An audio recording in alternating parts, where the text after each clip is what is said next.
नमस्कार दोस्तों, मैं गिरजेश कुमार तिवारी आप सब लोग के सामने थ्योरी ऑफ मशीन का सेकेंड क्वेश्चन लेक्चर लेके आ रहे हैं, जिसमें हम फर्स्ट चैप्टर के ढेर सारे क्वेश्चन सॉल्व कराएंगे आपको। तो हम लोग फिर से आगे क्वेश्चन के लिए बढ़ते हैं। हमने पहले आपको क्वेश्चन सीट दे रखी है। अगर आप सब लोग के पास क्वेश्चन सीट नहीं भी है तो भी यहाँ पर क्वेश्चन हम आपको पहले से ही लिखा हुआ है, आप उसको नोट कर सकते हैं और उसको हम सॉल्व करा रहे हैं, तो आप उसको ध्यान से देखिए। और हाँ, अगर आपको हमारा वीडियो अच्छा लगे तो आप इसको और भी लोगों में फैलाइए, ढेर सारे लोग इसको देखें, जिससे मैक्सिमम लोगों का कुछ ना कुछ फायदा हो। थ्योरी ऑफ मशीन एक इम्पॉर्टेंट सब्जेक्ट है, जिससे हर एक एग्जाम में कुछ ना कुछ क्वेश्चंस तो आते ही रहते हैं। और first chapter theory of machine का और भी इम्पॉर्टेंट है, जिससे अगर टोम से क्वेश्चन पूछा गया थ्योरी ऑफ मशीन से तो इस चैप्टर से क्वेश्चन आने के चांसेस बहुत ज़्यादा होते हैं। इसके बाद हम एक दिन आपका थ्योरी क्वेश्चन से कंटेंट का लेके आएंगे, जिसमें बताएंगे किस सब चैप्टर से आपको क्वेश्चंस ज़्यादा मिलते हैं। ठीक है, थ्योरी ऑफ मशीन में गियर और गवर्नर से भी क्वेश्चंस बहुत आते हैं, फ्लाईव्हील से न्यूमेरिकल बेस्ड क्वेश्चंस आते हैं, तो सबकी एनालिसिस हम कराएंगे। क्वेश्चन इसकी हम थ्योरी बाद में कराएंगे, जो धीरे धीरे हो पाएगा। थ्योरी और क्वेश्चन एक साथ पूरा डिटेल में संभव नहीं है। हाँ, क्वेश्चन की हम प्रैक्टिस करा रहे हैं, इसके साथ आपको थ्योरी पढ़नी पड़ेगी, जिसके बाद जो भी चीज़ें अवेलेबल है उसके द्वारा आप थ्योरी पढ़ें और क्वेश्चन को यहाँ मैक्सिमम क्वेश्चन सॉल्व करें। ये सारे क्वेश्चंस बहुत ही इंपॉर्टेंट है और एग्जाम में आते ही रहते हैं। ठीक है, तो ये सारे क्वेश्चंस, हम अगले क्वेश्चन की तरफ बढ़ते हैं। सिंपल मैकेनिक्स चैप्टर का नाम है, फर्स्ट चैप्टर के सारे क्वेश्चंस हैं। 15 क्वेश्चन हम ऑलरेडी करा चुके हैं आप सब लोग को। 16 क्वेश्चन से आगे बढ़ते हैं। एक लेक्चर हमारा इस क्वेश्चन सीरीज का हो चुका है, थ्योरी ऑफ मशीन के क्वेश्चन सीरीज का, और भी इंजीनियरिंग मैकेनिक्स का क्वेश्चन सीरीज साथ में चल रहा है, उसको भी आप सॉल्व करते रहें। तो एक साथ 2-3 सब्जेक्ट आप पढ़ रहे हो और सबको अच्छे ढंग से कवर करें एक साथ। अभी आपके पास टाइम है, सारे सब्जेक्ट को आप अच्छे से रिवाइज कर सकते हैं। ठीक है, तो हम तो लोग क्वेश्चन की तरफ आगे बढ़ते हैं। अगला क्वेश्चन है, कंसीडर द फॉलोइंग स्टेटमेंट्स। निम्नलिखित स्टेटमेंट, जो भी कथन दिए गए, नीचे जो कथन दिए गए, इनको आप कंसीडर करें और फिर आंसर करें। तो पहले कंसीडर करते हैं। Round bar, round means circular cross section bar, round bar in a round hole. तो round bar in a round hole form a turning pair. Round bar किसी राउंड होल में, ये इसमें रोटेट भी कर सकता है और स्लाइड भी कर सकता है आगे पीछे। तो round bar in a round whole, round bar in a round whole turning pair भी हो सकता है और स्लाइडिंग भी हो सकता है। ये हम बताएंगे आगे। इनकम्प्लीटली कंस्ट्रेन मोशन का एग्जांपल है, जिसका डिग्री ऑफ फ्रीडम क्या है, 2 है। 2 तरीके के इंडिपेंडेंट मोशन हो सकते हैं, स्लाइडिंग भी हो सकता है और रोटेशन भी हो सकता है। लेकिन हाँ, पार्शियली ये आपका ऑप्शन करेक्ट है कि इन दोनों के बीच में टर्निंग पेयर है। ठीक है, तो पार्शियली करेक्ट है, 100% तो नहीं, क्योंकि आप यहां पर कह सकते हैं कि ये इनकंस्ट्रेंट मोशन का एग्जांपल है और इनकंस्ट्रेंट मोशन आपके सिंपल मैकेनिज्म के लिए यूजफुल नहीं है। ठीक है, अगर आपको कोई एक पर्टिकुलर मैकेनिज्म चाहिए, एक पर्टिकुलर तरीके का मोशन चाहिए कि कुछ भी हो जाए ऐसा ही मोशन होगा तभी यूजफुल होगा, तो वो आपका काइनेमेटिक चेन होना चाहिए, कंस्ट्रेंट चेन होना चाहिए और किन्हीं 2 पेयर के बीच में रिलेटिव मोशन कंस्ट्रेंट होना चाहिए। ठीक है, खैर बात करेंगे। Square bar in a square hole, तो अगर कोई एक स्क्वायर होल है, सेकंड पढ़ते हैं, ये पार्शियली करेक्ट है। स्क्वायर बार, एक स्क्वायर बार है, लकड़ी का एक आपका स्क्वायर टुकड़ा, जिसका क्रॉस सेक्शन क्या है, स्क्वायर है, ऐसे है। ठीक है, इसको किसी स्क्वायर होल में इंसर्ट कर दिया गया, तो ये कैसा पेयर बनाएगा, स्लाइडिंग पेयर, आगे पीछे मोशन कर सकता है। इन दोनों के बीच में रिलेटिव मोशन कैसा होगा, स्लाइडिंग टाइप का, प्योर ट्रांसलेटरी मोशन होगा। तो स्लाइडिंग पेयर को प्रिज्मेटिक पेयर भी कहते हैं। स्लाइडिंग पेयर क्या कहेंगे, प्रिज्मेटिक पेयर। तो रिलेटिव मोशंस के बेसिस पर ये क्या हो, square bar in square hole आपका क्या होगा, स्लाइडिंग पेयर। ठीक है, ये सही है, ये सही है, पार्शियली सही है। A vertical shaft in a foot step bearing, तो एक जो वर्टिकल शाफ्ट होता है, ये किसी एक फुट स्टेप, पैर के एक स्टेप की तरह ऐसे बियरिंग बनी हो, जैसे आपका स्टेप्स होते हैं, सीढ़ी होती है एक के बाद एक, तो फुट स्टेप बियरिंग में एक आपका वर्टिकल शाफ्ट है। तो ये क्या कर सकता है, वर्टिकल मोशन भी कर सकता है और रोटेट कर सकता है, पर वर्टिकल मोशन एप्लीकेशन के समय नहीं यूज होता। तो अगर किन्हीं पेयर्स के बीच में एक से अधिक मोशन पॉसिबल तो हो, पर जब हम यूज करें एप्लीकेशन के समय सिर्फ और सिर्फ एक ही तरीके का मोशन, तो यूज के समय एक ही तरीके का मोशन, जबकि पॉसिबल एक से अधिक है। अगर एक ही तरीके का पॉसिबल ही हो कंप्लीटली कंस्ट्रेंट, एक से अधिक तरीके का पॉसिबल हो पर एप्लीकेशन के समय एक ही तरीके का यूटिलाइज किया जाए। जैसे आपका सिरिंज का केस है, तो सिरिंज के केस में आप इसको स्लाइड भी कर सकते हैं, सुई लगाते वक्त स्लाइड भी कर सकते हैं, और क्या कर सकते हैं, इसको आप रोटेट भी कर सकते हैं। अगर आप देखें पिस्टन सिलेंडर सिरिंज के केस में तो स्लाइडिंग भी हो सकता है, और आपका स्लाइडिंग के साथ साथ आपका रोटेशन भी हो सकता है।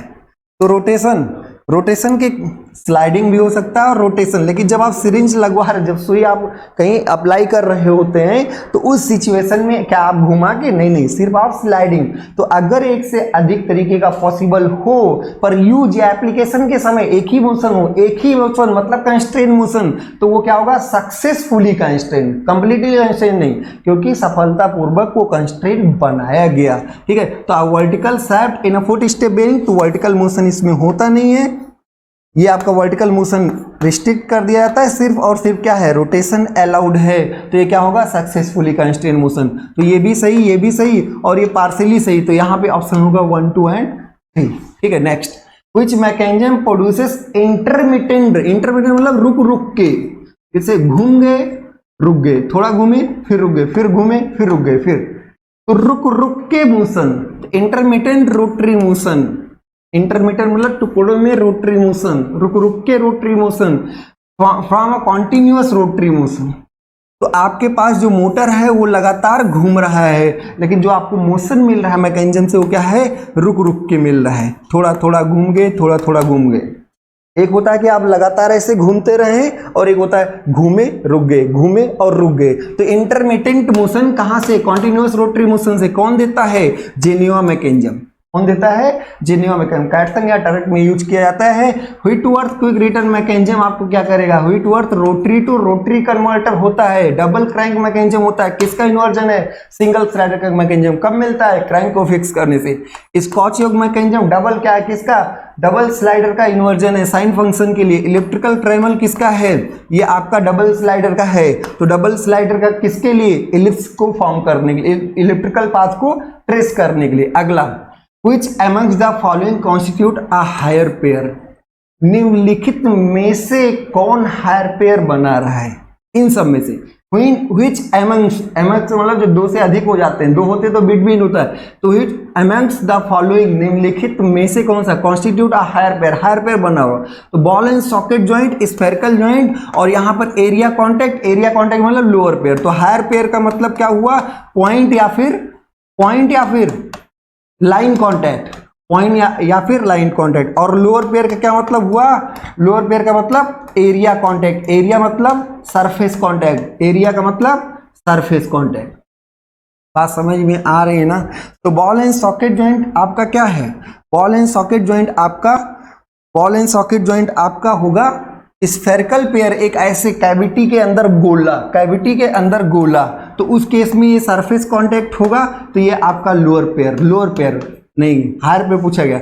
Cycle wheel turning over on their axle, तो व्हील जो है और एक्सेल मतलब वो जो आपका फ्रेम में कसा जाता है नट बोल से, तो उसके ऊपर साइकिल व्हील ऐसे घूम रहा है, टर्निंग पेयर और एक एरिया कांटेक्ट। तो साइकिल, ये ध्यान रखना है कि पेयर किसके और किसके बीच, तो जो हब है, साइकिल व्हील का हब है और एक्सेल, इसके ऊपर क्या होगा, एरिया कांटेक्ट होगा, तो ये भी क्या होगा, लोअर पेयर। यूनिवर्सल जॉइंट्स के सारे स्लाइडिंग पेयर होंगे या तो फिर टर्निंग। तो यूनिवर्सल जॉइंट कई बार आया हुआ है। यूनिवर्सल जॉइंट किसका एग्जांपल है, universal joint hook joint, universal coupling किसका एग्जांपल है, लोअर पेयर का। अगर आप यूनिवर्सल जॉइंट में देखेंगे दो फॉक्स होंगे ऐसे, तो दोनों फॉक्स यहाँ टर्निंग पेयर, और ये पीछे जाके थ्रेसर में जहां लगा वहां पे क्या होगा, स्लाइडिंग पेयर। तो यूनिवर्सल जॉइंट्स में आपका क्या होगा, हर कोई लोअर पेयर। दांतेदार गियर में दांते होते ही हैं, टूथ गियर, दांतेदार गियर। तो गियर के केस में गियर का ये ऐसे इन्वॉल्यूट या साइक्लोइडल प्रोफाइल है, और दूसरा आपका टकराएगा, तो यहाँ पे मोटाई है, तो यहाँ पे क्या होगा, लाइन कांटेक्ट, और लाइन या फिर पॉइंट कांटेक्ट। तो लाइन या पॉइंट कांटेक्ट मतलब क्या हुआ, हायर पेयर। तो इसमें से कौन सा हायर पेयर हो गया, ये हो गया। A man is climbing up a ladder, ladder मतलब सीढ़ी, मैन क्लाइंबिंग कर रहा है। चलो भाई किसी के यहाँ छत पे कुछ रखा रहा हो, उतारने जा रहे हैं तो जा रहे हैं, सीढ़ी चढ़ के जा रहे हैं। अ मैन इज क्लाइंबिंग, पहले तो सीढ़ी लगाएंगे ना, तो आपने दीवार से फर्श से सीढ़ी लगा दी और एक आदमी आप ही है मान लीजिए, आप चढ़ने लगे कहाँ, ऊपर, ठीक है। तो a man is climbing up a ladder which resting against a vertical wall.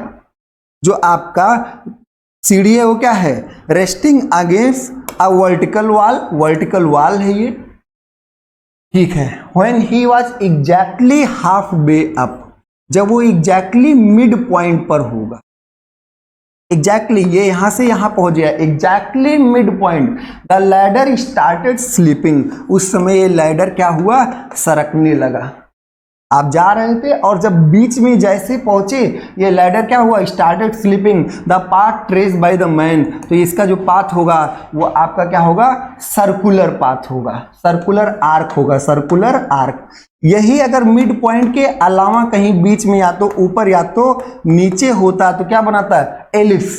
तो एग्जैक्टली मिड पॉइंट का सर्किल, एंड पॉइंट्स का स्ट्रेट लाइन, एंड पॉइंट का क्या होगा, स्ट्रेट लाइन, और इसके अलावा इस लिंक पर कोई किसी भी पॉइंट का आप देखेंगे तो एलिप्स होगा, ठीक है।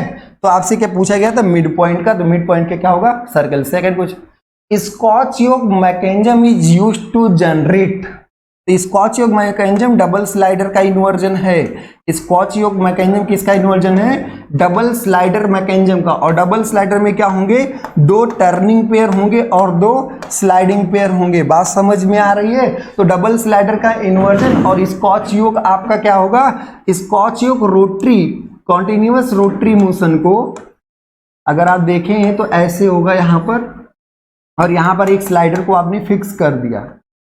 बात समझ में आ रही। तो ये मेंबर आपका आगे पीछे, यहाँ पे ये फिक्स है बाहर की तरफ, तो ये जो मेंबर है, ये मेंबर आपका आगे पीछे एक स्ट्रेट लाइन में मोशन करेगा, तो ये क्या होगा, एसएचएम होगा। तो उस सिचुएशन में आपको हम बता दें कि जब आप एक रोटेशन कराते हैं तो यहाँ पर आपको एसएचएम मिल जाता है।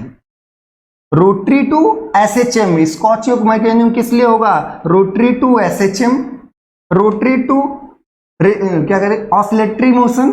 रोटरी अगर आप रोटेशन करेंगे तो ऑसिलेटरी, उल्टा भी ऑसिलेटरी या translatory motion to rotary motion. Input अगर इसको दे दे तो रोटरी मोशन आउटपुट हो जाएगा, तो आप समझ सकते हैं। और एसएचएम जो होता है वो साइन या कॉस फंक्शन होता है। एसएचएम जो होता है वो क्या होता है, साइन या कॉस फंक्शन होता है। तो स्कॉच योक यहाँ पे क्या होगा, साइन फंक्शन डेवलप करने के लिए होता है। आगे, the Whitworth quick return mechanism is formed, Whitworth quick return mechanism याद आ गया, ये किसका है, सिंगल स्लाइडर का इन्वर्जन है। कब मिलता है, जब क्रैंक को फिक्स करते हैं। कैसा होता है, डबल क्रैंक मैकेनिज्म होता है। तो Whitworth quick return mechanism is formed in a slider crank mechanism. जब क्या करते हैं, जब क्या करते हैं, क्रैंक को फिक्स करते हैं। जब आप क्या करते हैं, क्रैंक को फिक्स करते हैं। किस सिचुएशन में, सिंगल स्लाइडर क्रैंक मैकेनिज्म में। सिंगल स्लाइडर क्रैंक मैकेनिज्म ये आपका है। इसमें आपका पहला अगर बेसिक हम देखें तो बेसिक है सिलेंडर, ये क्रैंक, और ये कनेक्टिंग रॉड। कनेक्टिंग रॉड को आप कपलर भी बोल सकते हैं, कॉम्प्लेक्स लिंक भी बोल सकते हैं। ये आपका क्या है, स्लाइडर या फिर पिस्टन। तो जब हम इसको सेकंड को फिक्स करेंगे और इसको फ्री छोड़ देंगे, सेकंड को फिक्स करेंगे और इसको फ्री छोड़ देंगे, तो उस सिचुएशन में आपका क्या आएगा, व्हिटवर्थ क्विक रिटर्न मैकेनिज्म, जो कि स्मॉलेस्ट लिंक है। क्रैंक कौन सी है, स्मॉलेस्ट लिंक। स्लाइडर फिक्स करेंगे तो आपको क्या मिलेगा, हैंड पंप मिलेगा। जब कनेक्टिंग रॉड को फिक्स करेंगे तो क्या मिलेगा, crank and slotted lever quick return mechanism. और लॉन्गेस्ट लिंक की यहाँ की बात नहीं, स्मॉलेस्ट की लिंक की बात, मतलब क्रैंक। स्मॉलेस्ट लिंक का मतलब क्रैंक। बात समझ में आई। जो हम क्रैंक को फिक्स करेंगे, ध्यान दीजिएगा, बहुत अच्छा क्वेश्चन, बहुत ही इंपॉर्टेंट क्वेश्चन।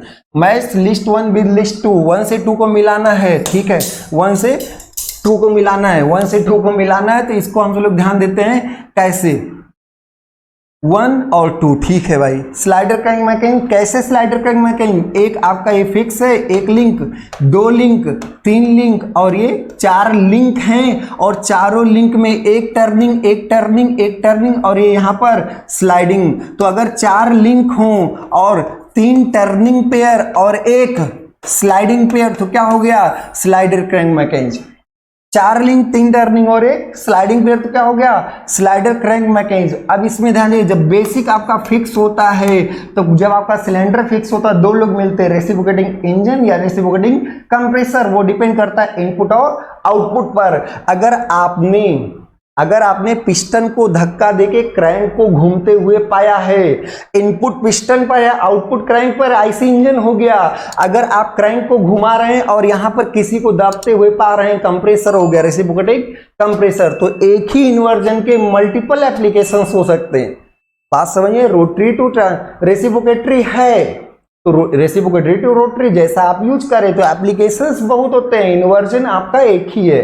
बात समझ में आ रही? तो अब क्वेश्चन आया कि ये पहला, तो पहले से दो बातें हमें आएंगे, रेसिप्रोकेटिंग कंप्रेसर या फिर रेसिप्रोकेटिंग इंजन। यहां पर रेसिप्रोकेटिंग कंप्रेसर तो 2 वाट। सेकेंड, तुम क्रैंक को फिक्स किए, व्हिटवर्थ मिलेगा, व्हिटवर्थ क्विक रिटर्न मैकेनिज्म, या फिर रोटरी इंजन जिसको नोम इंजन, जिसमें 7 या 9 पिस्टन सिलेंडर अरेंजमेंट होता है। तो आपको ये ध्यान देना है कि जब हम क्रैंक को फिक्स करते हैं, दो एप्लीकेशंस है, व्हिटवर्थ क्विक रिटर्न मैकेनिज्म और फिर आपका क्या है रोटरी इंजन, जिसको नोम इंजन, जी साइलेंट है, ठीक है, नोम इंजन कहते हैं, जिसमें 7 और 9 पिस्टन सिलेंडर अरेंजमेंट होते हैं, ध्यान रखिएगा। तो आपका नेक्स्ट क्या हो गया व्हिटवर्थ। जब कनेक्टिंग रॉड को फिक्स करते हैं तो दो चीजें मिलती हैं, crank and slotted lever quick return mechanism या फिर ऑसिलेटिंग सिलेंडर इंजन। तो इस केस में आपका जब आपने कनेक्टिंग रॉड को फिक्स किया तो ये आपका क्या हो गया crank and slotted lever quick return mechanism, नहीं दिया है तो ऑसिलेटरी सिलेंडर इंजन। और ये क्या है, जब आपने पिस्टन, अब ये फ्री है, डंडा लगा के इंजन खड़ा कर दो, ये क्या हो गया हैंड पंप, ऐसे खड़ा कर दो, ये बाहर वाला फिक्स है, ये पकड़ ली, अब ये ऊपर नीचे जाएगा, तो ये आपका क्या हो गया हैंड पंप। तो ये आपका हैंड पंप, तो क्या हो गया, पी का हो गया 2 और क्यू का हो गया 3, तो 2 3 4 1। अगला question, crank and slotted lever quick return mechanism बहुत ही इंपॉर्टेंट और मैक्सिमम क्वेश्चन, मतलब इसमें मैक्सिमम केसेस में आता है, बहुत ही important question. The crank and slotted lever, ये क्रैंक है और ये लीवर है, ऐसे आप इसको घुमाओगे, ये घूमेगा, ये कंप्लीट रोटेशन मतलब क्रैंक, और ऐसे ऑसिलेट करेगा, तो ये क्या होगा रॉकर, ये ऐसे ऑसिलेट करेगा, तो क्रैंक एंड क्या होगा slotted lever quick return mechanism. ठीक है भाई, मैकेनिज्म सॉरी द फिगर, ठीक है। The length of O1 O2 पहले है, तो पहले 10 सेंटीमीटर। बात समझ में आ रही है? ऐसे O1C इसका कोई मतलब बहुत ज्यादा नहीं निकलता, लेकिन O1C, अगर O1C की बात करें तो क्या है 20 सेंटीमीटर।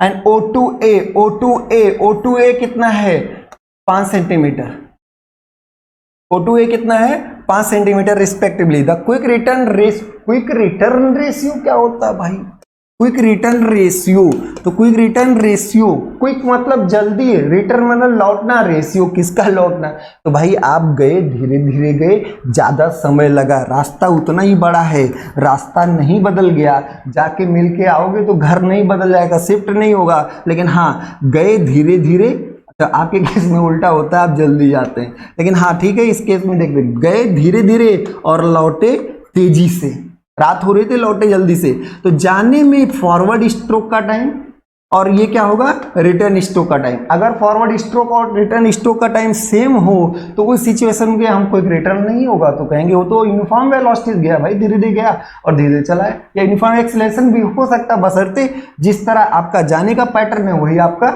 आने का पैटर्न। लेकिन अगर आप जल्दी से लौट आए, इसका क्या मतलब है कि आपने कम समय दिया, तो कम समय दिया किसमें लौटने में, तो ये आपका क्या होगा फॉरवर्ड स्ट्रोक का टाइम, और ये क्या होगा रिटर्न स्ट्रोक का टाइम। तो फॉरवर्ड स्ट्रोक का टाइम मींस इसको कटिंग स्ट्रोक भी बोलते हैं और इसको आइडल स्ट्रोक भी बोलते हैं, कोई काम का नहीं है, ठीक है। तो फॉरवर्ड स्ट्रोक का टाइम और रिटर्न स्ट्रोक के टाइम के रेशियो को क्विक रिटर्न रेशियो कहते हैं, और जो कि इस केस में अगर ये β/2 है, जब ये 90 होगा उस समय ये रुक जाएगा, ये β/2 है। इस केस में आप कुल मिला के लिख सकते हैं 360 माइनस β/β। ये आपका जब इधर 90 होगा तब रुक जाएगा, इधर 90 होगा तब रुक जाएगा, उधर 90 होगा तो रुक जाएगा। ये पूरा कोड अगर बीटा है, ये पूरा कोड अगर बीटा है तो ये आपका होगा β/2, ये आपका क्या होगा बीटा बाई 2, ये आधा कोण आपका क्या होगा बीटा बाई 2। एक बार ये इधर 90 पे रुकेगा, एक बार इधर 90 पे, पूरा आपने बीटा लिया और इतना क्या हुआ अल्फा, ये आपका क्या हुआ अल्फा, ये पूरा अल्फा। तो कुल मिला जुला के अगर कांस्टेंट वेलोसिटी से चल रहा है तो आप कहेंगे अल्फा जाने में जो अल्फा घूमने में जो समय लगेगा वो फॉरवर्ड स्ट्रोक का टाइम हुआ, और जो बीटा घूमने में समय लगेगा वो आपका रिटर्न स्ट्रोक का टाइम हो। तो ये एक्चुअल में अल्फा अपान बीटा ही है। तो अल्फा अपान बीटा, अब अल्फा प्लस बीटा कितना है, अल्फा प्लस बीटा क्या है, अल्फा प्लस बीटा आपका है 360 डिग्री। तो आप इसको लिख सकते हैं 360 माइनस बीटा अपान बीटा, और पूरा अगर बीटा है तो आधा आपका बीटा बाई 2 है और ये 90 है। तो कुल मिला जुला के आपका क्या निकला कि ये ऐसे, ये 90 ऐसे, ये 90 डिग्री, और ये क्या है, ये कितना कोण है बीटा बाई 2। क्या ये भुजा मालूम है, हाँ बिल्कुल ये 10 है, और ये कितना है 5 है। तो कॉस बीटा बाई 2 क्या हो, cos beta by 2, cos beta by 2 आप लिखेंगे तो कॉस बीटा बाई 2 होगा 5/10 आधार बटे कर्ण, और यहाँ से आप cos बीटा बाई 2, तो यहाँ से बीटा आप निकालेंगे तो 120 डिग्री आएगा। बीटा कितना आएगा 120 डिग्री, क्योंकि बीटा बाई 2 60 आएगा तो बीटा आपका आएगा 120 डिग्री, और 120 यहाँ रख देंगे तो ये 2 आ जाएगा। और 340/120 गए 240/120 2 आ जाएगा।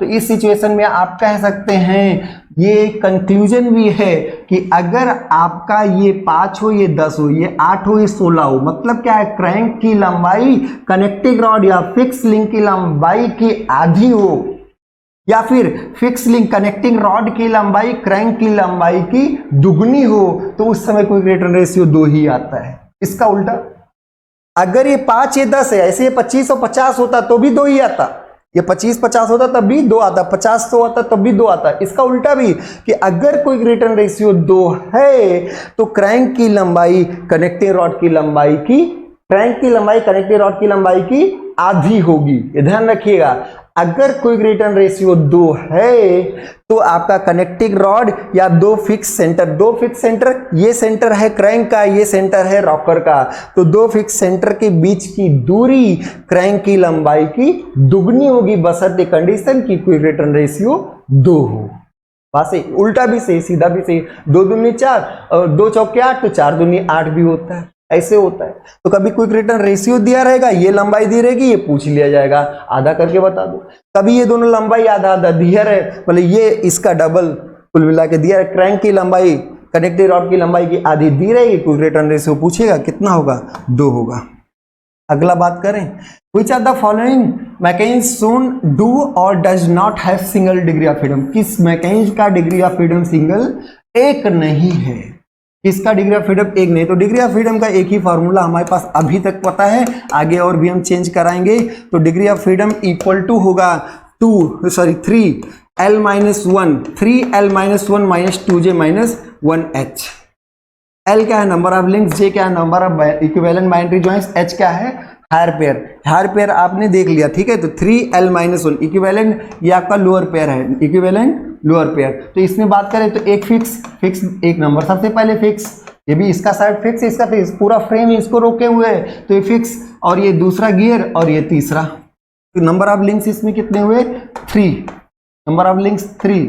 L equal to 3, L equal to 3 -1 -2। J की बात करें तो इसके बीच में टर्निंग पेयर, इसके बीच में टर्निंग पेयर, इसके बीच में टर्निंग पेयर है। तो टर्निंग पेयर है तो ये आपका क्या हो गया, टर्निंग पेयर है, ये आपका क्या हो गया लोअर पेयर। तो 2 लोअर पेयर और इन दोनों के बीच में गियरिंग अरेंजमेंट के बीच में हायर पेयर, तो 1 × 1 यहाँ से आ गया। डिग्री ऑफ फ्रीडम क्या आ गया, डिग्री ऑफ फ्रीडम हम निकालेंगे 1, 3 दूनी 6, 2 दूनी 4, 1 5, 6 में से 5 चला गया तो बचा कितना 1। तो इसका 1 है, लेकिन ये पूछा ही नहीं गया, पूछा गया किसका 1 नहीं है, किसका 1 नहीं है ये पूछा गया। तो ध्यान दीजिएगा, इसमें आप लिंक्स निकालेंगे 1 1 1 1, सारे फिक्स आपके क्या हो गए 1। तो उस सिचुएशन में हम चलो अगला ये वाला देखते हैं। इसका डिग्री ऑफ फ्रीडम हम आपको बता चुके हैं, इसका डिग्री ऑफ फ्रीडम कितना है 1 है। इस पे बात करते हैं तो इस सिचुएशन में इसका अगर आप डिग्री ऑफ फ्रीडम देखेंगे, इसका डिग्री ऑफ फ्रीडम तो 1 1 1 1, लिंक्स कितने हैं अभी तो काउंट नहीं हुआ, 1 2 3 4 और ये 5, तो 1 2 3 4 5, L इक्वल टू 5। जे की बात करें तो जे क्या है 1 2 3 4, जे आपका क्या है 4। H कितना है 1 2 3, तो यहां से देखेंगे आप 3 into 5 minus 1 minus 2 into 4 minus 1 into 3, 3 चौके 12, 2 चौके 8 3 11, इसका भी डिग्री ऑफ फ्रीडम क्या आ गया 1, इसका भी डिग्री ऑफ फ्रीडम क्या आ गया 1। इस सिचुएशन में देखें तो एक लिंक यहाँ पे लिंक्स कितने हुए, एक लिंक से 2 और ये 3, तो टोटल लिंक सारे फिक्स को 1 मानते हैं, तो ये आपका कितना हो गया 3। ये आपको थ्योरी क्लास में बताएंगे क्यों 1 मानते हैं। L आपका 3 हो गया। J आपका बात करें तो यहाँ टर्निंग तो ये आपका 2, H कितना हो गया 1, तो इसकी सिचुएशन में डिग्री ऑफ फ्रीडम कितना होगा 3 into 3 minus 1 minus 2J, J मतलब 2 1 माइनस 1 H मतलब 1, तो 3 दूनी 6 और 2 दूनी 4 1 5, इसका भी डिग्री ऑफ फ्रीडम क्या हो गया 1, इसका भी डिग्री ऑफ फ्रीडम क्या हो गया 1। तो 3 इंटू 3 माइनस 1, 3 लिंक्स, एक फिक्स 2 3 लिंक्स। ध्यान रखिए लिंक काउंट करना है। लिंक कैसे समझेंगे, तो अगर किन्हीं दो लोगों के बीच में रिलेटिव मोशन पॉसिबल है तो वो अलग अलग लिंक्स होते हैं। अगर पॉसिबल ही नहीं होता, बेल्टेड जॉइंट होता है, यहाँ पे बेल्टेड जॉइंट, तो ये दोनों मिला के एक ही लिंक होता है। लेकिन यहाँ पे पिन जॉइंट है तो रिलेटिव मोशन पॉसिबल है, होगा कि नहीं होगा वो बात का विषय है। हाँ, अगर डिग्री ऑफ फ्रीडम 1 आया है इसका मतलब ये काइनेमेटिक चेन है, इसमें एक तरीके का मोशन पॉसिबल है। ऐसे इसमें अगर हम बात करें, बहुत ही इंपॉर्टेंट, ये एपीसाइक्लिक गियर ट्रेन है, तो एपीसाइक्लिक गियर ट्रेन का बहुत ही इंपॉर्टेंट ये बात है, इसको हम सब लोग ध्यान से पढ़ेंगे, इसको बहुत ही इंपॉर्टेंट क्वेश्चन है ये। चलो भाई लिंक की बात करें, फिक्स तुम एक हो गए, फिक्स क्या हो गया एक, ये दूसरा गियर, ये तीसरा आर्म और ये चौथा फिक्स, ये पिन जाके फिक्स जहां है वो एक हो गया, तो लिंक आपके हो गए 1 2 3 4, एक फिक्स 2 3 और ये 4। क्लियर है। नंबर ऑफ लोअर पेयर की बात करें, नंबर ऑफ लोअर, अब यहां पर पूछे कितने लिंक्स मिले हैं, ये बहुत इंपॉर्टेंट बात है। यहां पे कितने लिंक्स मिले हैं, यहां पर कितने लिंक्स मिले हैं, तो यहां पर आप देखेंगे 1 हम भी हैं, हम ऐसे फिक्स है, 1 2 3 3 लिंक्स मिले हैं, तो ये 2 बाइनरी ज्वाइंट के इक्विवेलेंट होगा। ये एक टर्सरी, एक क्या है टर्सरी ज्वाइंट है, ये आपका टर्नरी या फिर टर्सरी ज्वाइंट है। तो टर्सरी ज्वाइंट जो होता है 2 बाइनरी ज्वाइंट के इक्विवेलेंट होता है, सरफेस कांटेक्ट है, तो आपका लोअर पेयर है, तो ये 2 यहां हो गया और एक टर्निंग पेयर यहां पर है, ये इस पे ऐसे टर्न कर सकता है, तो टोटल क्या हुआ 2 + 1 = 3 लोअर पेयर। 2 यहाँ पे equivalent binary, equivalent lower pair, तो 2 + 1 H = इन दोनों के बीच में यहाँ पर हायर पेयर क्या है 1 है, ये आपका रॉड बाहर है वहां पे टच है, तो हायर पेयर 1 है। डिग्री ऑफ फ्रीडम आपका क्या हो गया 3 L - 1 4 - 1 3 × 4 - 1। बात समझ में आ रही है। तो यहां पर हम सब लोग डिग्री ऑफ फ्रीडम देखेंगे। Degree of freedom formula L कितना है 3 × 4 - 1 माइनस 2J, J कितना है 3 है, 2 नहीं है 3 है, -1 H, ये हो गया, तो 3 × 3 = 9 2 × 6 = 7, इसका डिग्री ऑफ फ्रीडम क्या आ गया 2। तो एपीसाइक्लिक, ये बहुत इंपॉर्टेंट, एपीसाइक्लिक गियर ट्रेन का डिग्री ऑफ फ्रीडम क्या होता है 2 होता है। एपीसाइक्लिक गियर ट्रेन में एक गियर के एक्सिस दूसरे गियर के, अब जैसे ये आर्म अगर घुमा दो तो ये ऐसे इसके ऊपर स्पिन करता हुआ आगे बढ़ जाएगा, तो एक गियर के एक्सिस के अबाउट दूसरे गियर का एक्सिस का लोकेशन चेंज हो रहा होता है, क्या कहलाता है epicyclic gear train. Epicyclic gear train की डिग्री ऑफ फ्रीडम क्या होगी 2 होगी। अब दूसरा हम आपको बता देते हैं कि एपीसाइक्लिक गियर ट्रेन को डिफरेंशियल में यूज करते हैं। 3 बातें निकल के आई। डिग्री ऑफ फ्रीडम 2, क्या डिफिनीशन है, अगर एक गियर के एक्सिस के सापेक्ष दूसरे गियर के एक्सिस की लोकेशन चेंज हो रही है तो आपका एपीसाइक्लिक गियर ट्रेन, और इसको कहाँ यूज करते हैं डिफरेंशियल में यूज करते हैं। अब अगला ABCD इज अ मैकेनिज्म, कोई एक ABCD mechanism with link length, with क्या है लिंक लेंथ, तो लिंक लेंथ आपका है, ठीक है, लिंक लेंथ AB 200 दिया है, BC 300 दिया है, CD 400, DA 350, तो ABCD एक ऐसे बना लो जनरली ABCD डी एक लिंक है, यहाँ टर्निंग, ये अलग अलग है इसलिए टर्निंग आपको गोला दिखाना पड़ेगा। ए बी कितना है 200 है, ठीक है लिख दी, उनके हिसाब से लिख दी।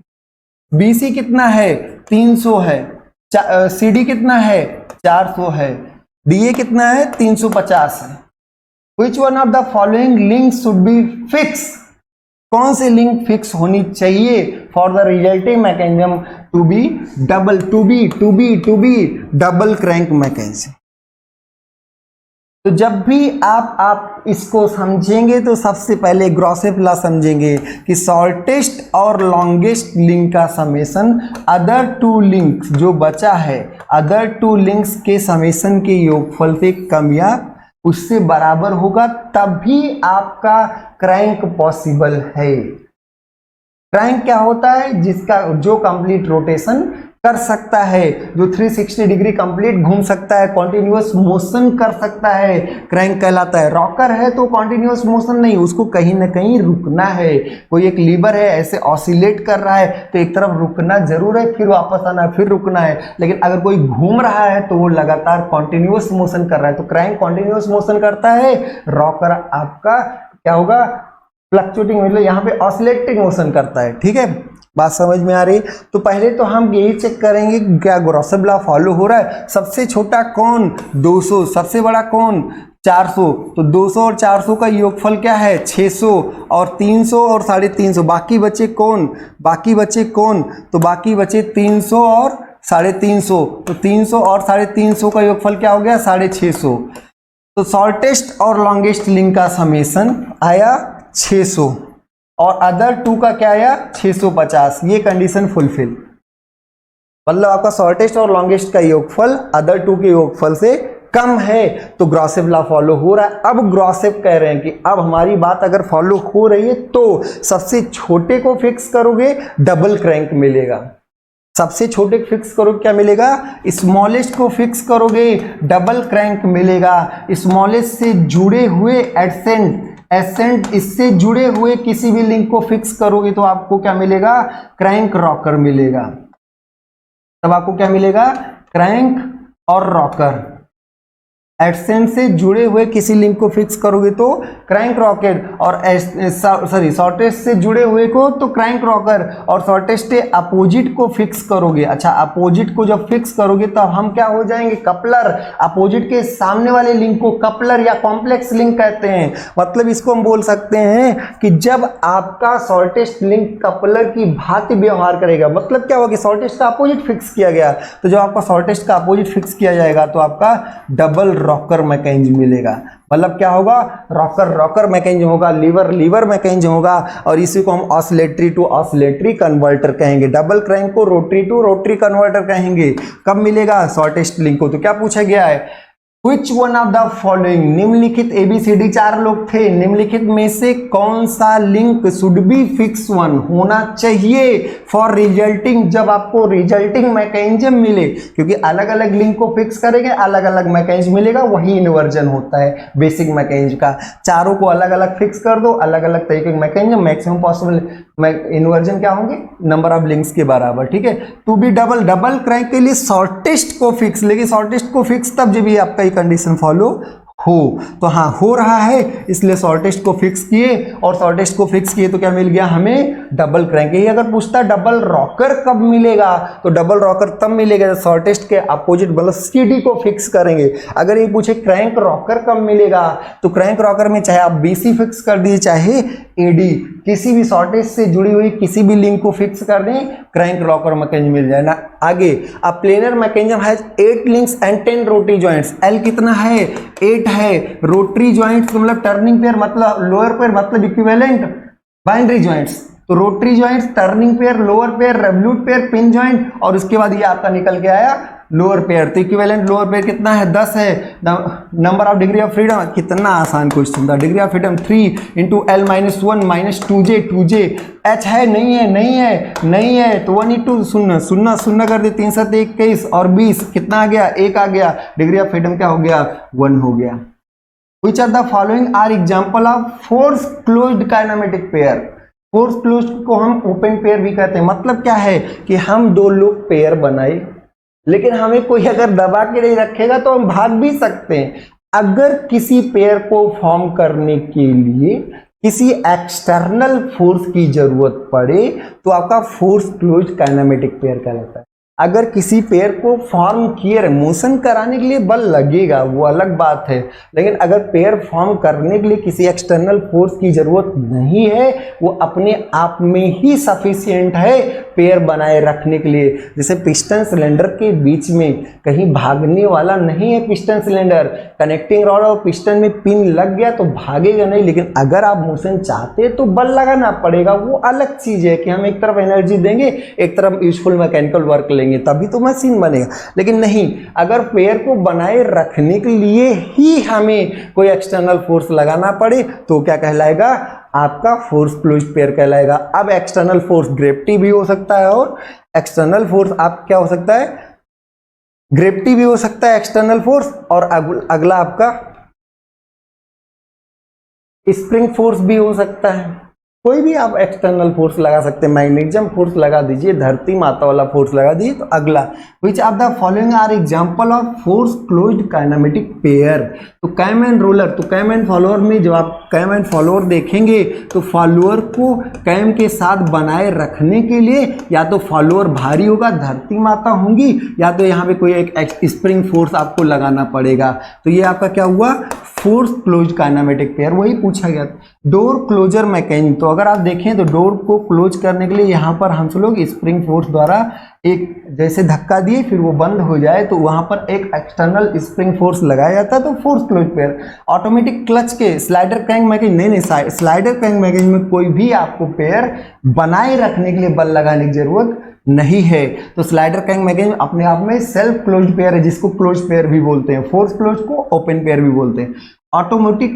ऑटोमोटिव क्लच ऑपरेटिंग सिस्टम, तो क्लच में आपका जो प्लेट्स होता है उस प्लेट को इंगेज या डिसंगेज करने के लिए, मतलब मिलाए रखने के लिए, दूर करने के लिए आपको एक्सटर्नल फोर्स की जरूरत पड़ती है। दूर करने के लिए अपने आप हो जाएंगे, लेकिन मिलाए रखने के लिए, पेयर फॉर्म करने रखने के लिए, तो पेयर यहाँ पे दोनों एक दूसरे से टच कराने के लिए एक्सटर्नल फोर्स की जरूरत पड़ती है प्लेट्स को। नंबर ऑफ प्लेट बढ़ाते तो टॉर्क ट्रांसमिटिंग कैपेसिटी क्या होती है? बढ़ती है। तो कौन कौन सा फोर्स क्लोज हुआ? 1 to 4। तो इसमें से कौन सा पेयर फोर्स क्लोज पेयर है? तो 1 to 4, 1 to 4।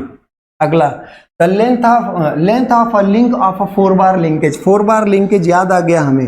4 बार लिंकेज का लेंथ ऑफ लिंक, तो यहां पे अगर हम बात करें तो 4 बार लिंकेज है कोई एक 4 बार मतलब 4 लिंक, चारों टर्निंग पेयर। 4 लिंक्स और चारों क्या हैं? Turning pair. बात समझ में आ रही है?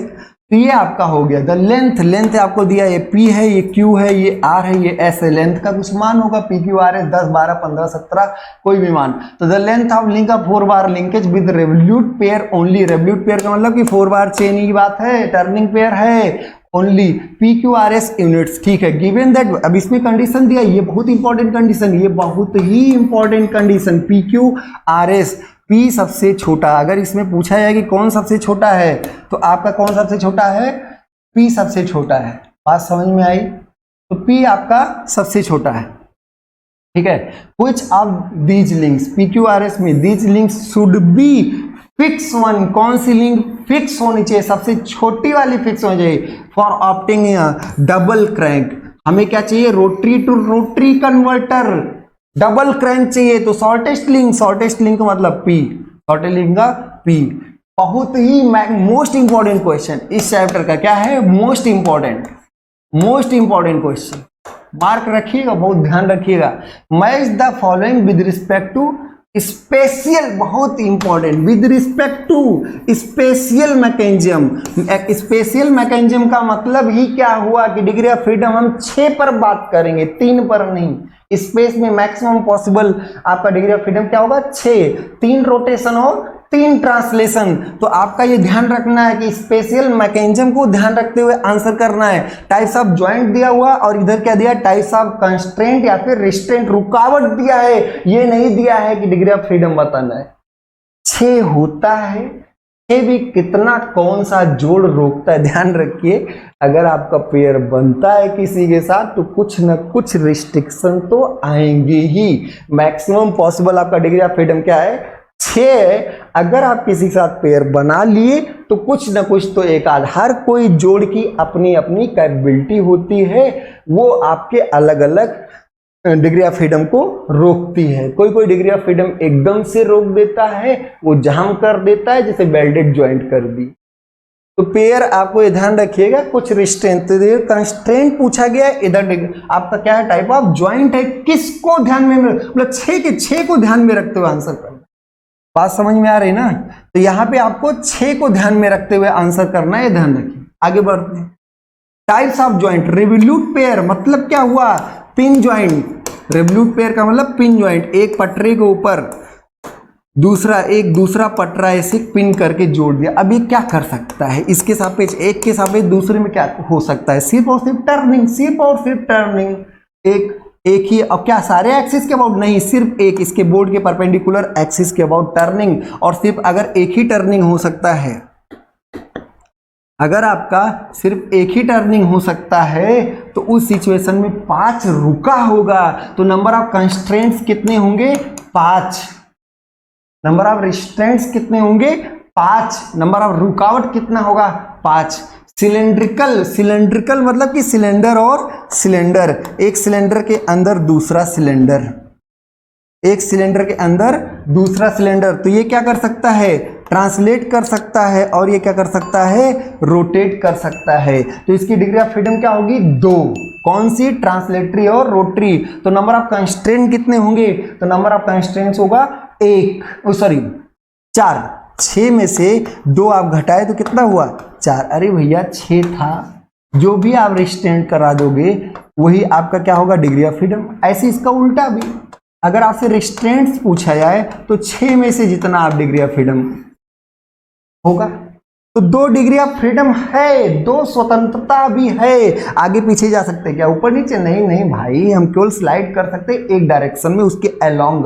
तो एक ट्रांसलेशन, एक रोटेशन 2 है, रुका कितना, 4 रुका, 4 में कौन रुका, 2 रोटेशन और 2 ट्रांसलेशन। तो इसका नंबर ऑफ रिस्ट्रेंट्स क्या होंगे, नंबर ऑफ रिस्ट्रेंट्स क्या होंगे, 6 - 2 कितने होंगे, 4। तो इसके number of restraints 4। Spherical pair समझ पा रहे हैं ना? तो स्फेरिकल पेयर आपका क्या होगा, स्फेरिकल पेयर आपका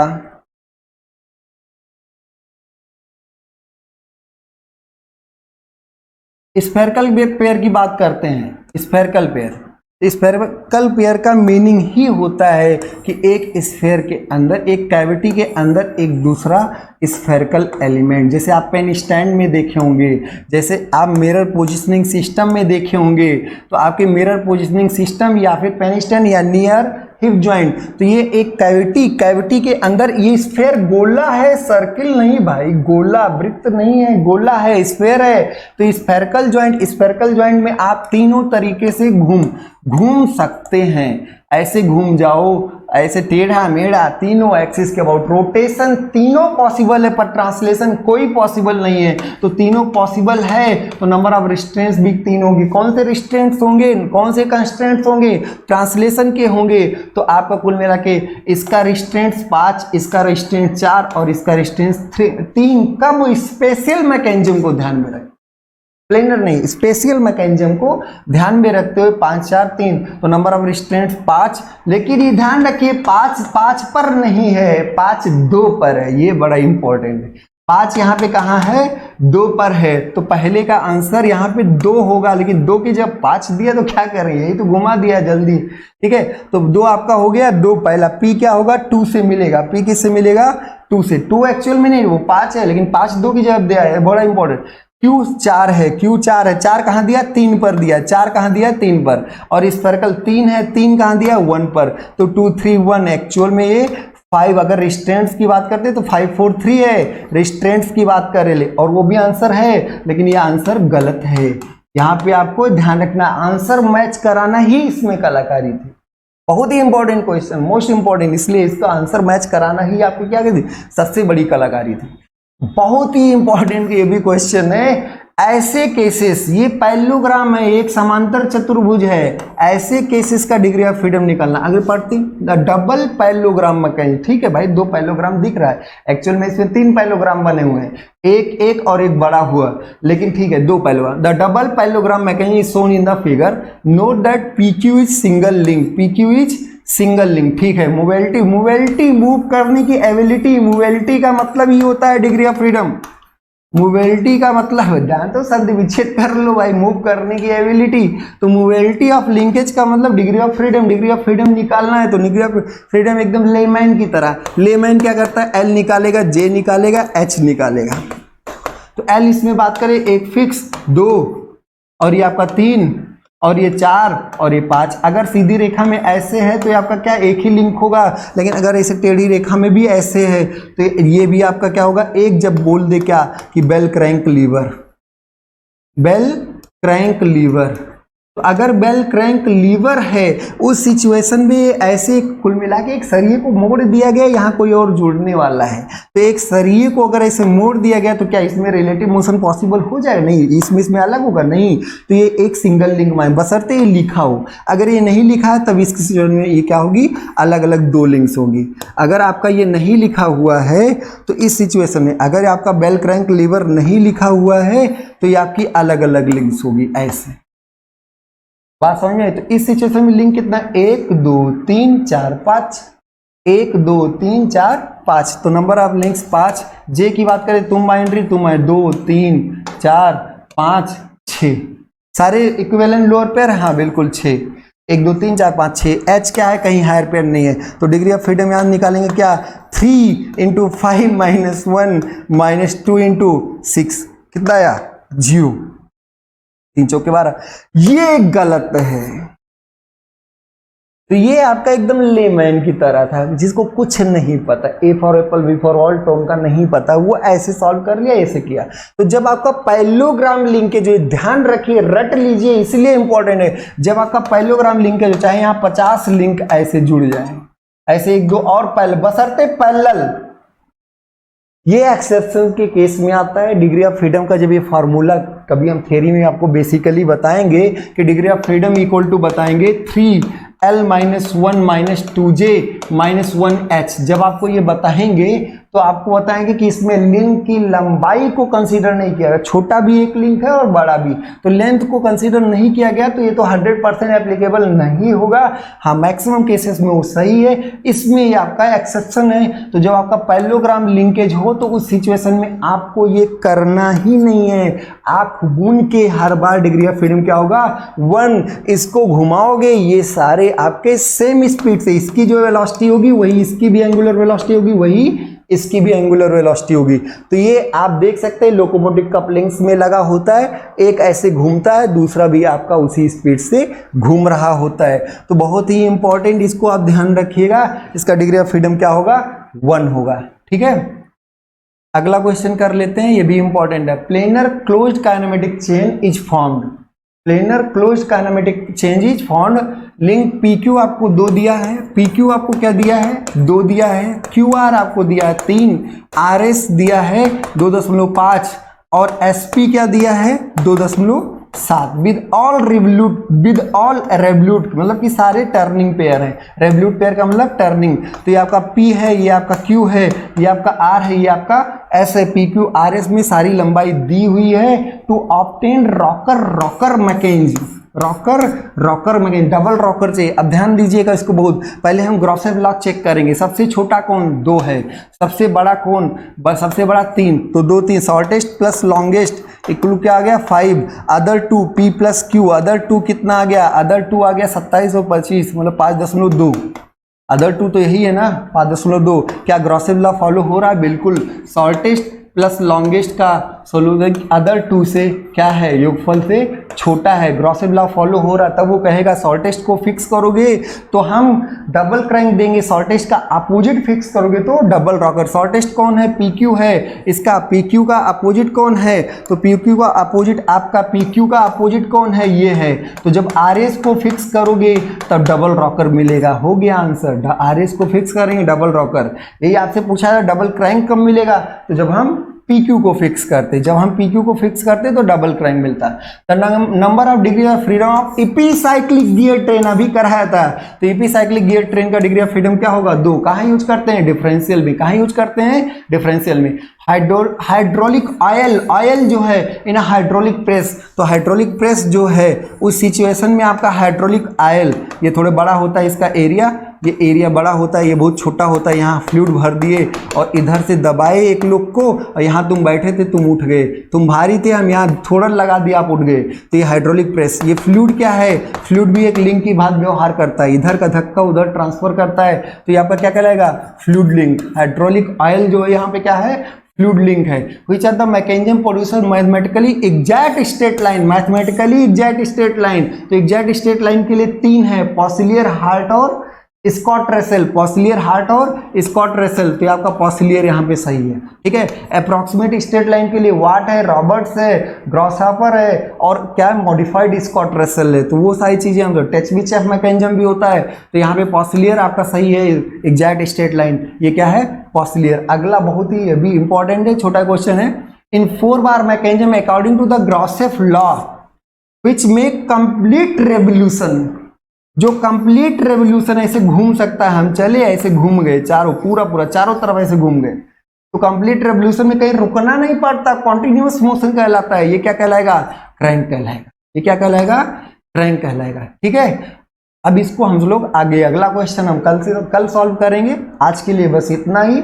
क्वेश्चन आप भी सॉल्व करते रहिए, पूरा सीट हम हर एक क्वेश्चन को सॉल्व करा देंगे। थ्योरी ऑफ मशीन से लगभग 200 से 250 क्वेश्चन के आसपास हर एक चैप्टर से पूरा मिला के बनता है, जिसको हम पढ़ा देंगे। कुछ आपको हम थियरी टॉपिक्स भी इंपॉर्टेंट पढ़ाएंगे, जैसे सेकंड चैप्टर सबको बहुत टफ लगता है, उसको डिटेल में कराएंगे। वेलोसिटी एंड एक्सीलरेशन एनालिसिस बहुत डिटेल में कराएंगे, और गियर टर्मिनोलॉजी, कैम टर्मिनोलॉजी, ये सब टर्म्स हम आपको पूरा डिटेल में कराएंगे, ठीक है।